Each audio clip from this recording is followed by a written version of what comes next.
বাংলাদেশের ইতিহাসে এক অভূতপূর্ব দিন শেষ হল।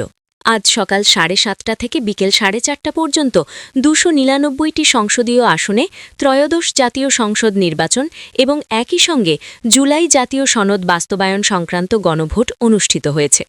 এটি 2024 সালের জুলাই গণ অভ্যুত্থানের পর প্রথম জাতীয় নির্বাচন, যেখানে আওয়ামী লীগ নিষিদ্ধ থাকায় অংশ নিতে পারেন। নির্বাচন কমিশনের তথ্য অনুযায়ী দুপুর 12টা পর্যন্ত সারা দেশের গড় ভোটার উপস্থিতি ছিল প্রায় 32.88%। বিকেলের দিকে এটি আরও বেড়ে 47-50% কাছাকাছি পৌঁছেছে বলে বিভিন্ন সূত্রে জানা যাচ্ছে। অনেক কেন্দ্রে লম্বা লাইন ও উৎসবমুখর পরিবেশ দেখা গেছে। প্রধান নির্বাচন কমিশনার বলেছেন, বাংলাদেশ গণতন্ত্রের ট্রেনে উঠেছে। তবে বিচ্ছিন্ন কিছু ঘটনাও ঘটেছে।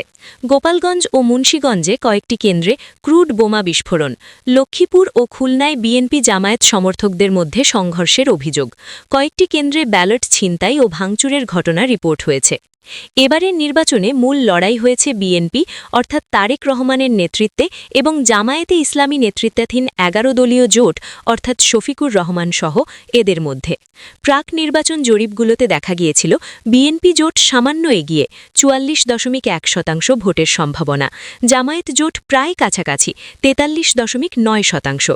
কিছু জরিপে বিএনপিকে 200+ আসন, জামায়াত জোটকে 40-60 আসনের সম্ভাবনা দেখানো হয়েছিল। প্রাথমিক ট্রেন্ড রাতের দিকে আসতে শুরু করেছে। বিএনপি অনেক শহর ও উত্তরাঞ্চলে শক্তিশালী অবস্থানে, জামায়াত জোট গ্রামাঞ্চল ও কয়েকটি দক্ষিণাঞ্চলে ভালো করছে। জুলাই জাতীয় সনদ 84 পয়েন্ট সংস্কার প্রস্তাব বাস্তবায়ন নিয়ে প্রশ্ন ছিল, সংবিধান সংশোধন, বিচার বিভাগের স্বাধীনতা, স্থানীয় সরকারের ক্ষমতায়ন ইত্যাদি। প্রাথমিক রিপোর্টে হ্যাঁ এর পক্ষে বেশি সমর্থন দেখা যাচ্ছে, তবে অনেক ভোটার এখনও বিষয়টি নিয়ে বিভ্রান্ত ছিলেন।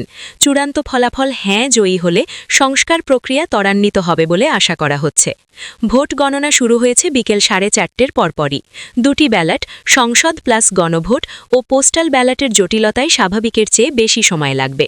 নির্বাচন কমিশন জানিয়েছে, প্রাথমিক ট্রেন্ড রাত 10টা-12টার মধ্যে আসবে। চূড়ান্ত ফলাফল সম্ভবত 13 ফেব্রুয়ারি সকাল বা দুপুরের মধ্যে ঘোষণা হবে। তারেক রহমান ভোটের পর বলেছেন, সুষ্ঠু হলে যে কোনো ফল মেনে নেব। জামায়াত নেতৃত্ব জনগণের রায় মেনে নেওয়ার অঙ্গীকার করেছে। এই নির্বাচনকে অনেকে নতুন বাংলাদেশের প্রথম সত্যিকারের পরীক্ষা বলছেন। পরিস্থিতি নিয়ে আরও আপডেট চাইলে বলো, কোন দল, এলাকা বা গণভোট নিয়ে ফোকাস করব।